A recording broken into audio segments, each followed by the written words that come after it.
আগুনে পুড়ে যাচ্ছে ইসরায়েলের মধ্যাঞ্চল।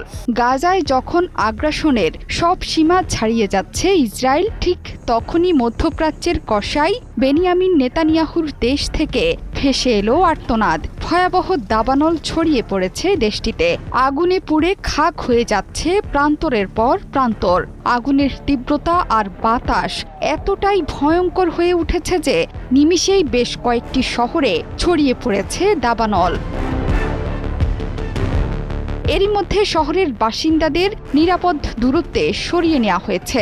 আগুনের তীব্রতায় সড়কে বন্ধ আছে যান চলাচল। রেল লাইনের কাছে আগুন ছড়িয়ে পড়ায় বন্ধ আছে ট্রেন চলাচলও। এমন পরিস্থিতিতে অ্যাডহক কমান্ড সেন্টারের জরুরি বৈঠকে অংশ নিয়েছেন ইসরায়েলের প্রধানমন্ত্রী বেনিয়ামিন নেতানিয়াহু। গণমাধ্যমগুলোতে বলা হয়েছে, মধ্য ইসরায়েলের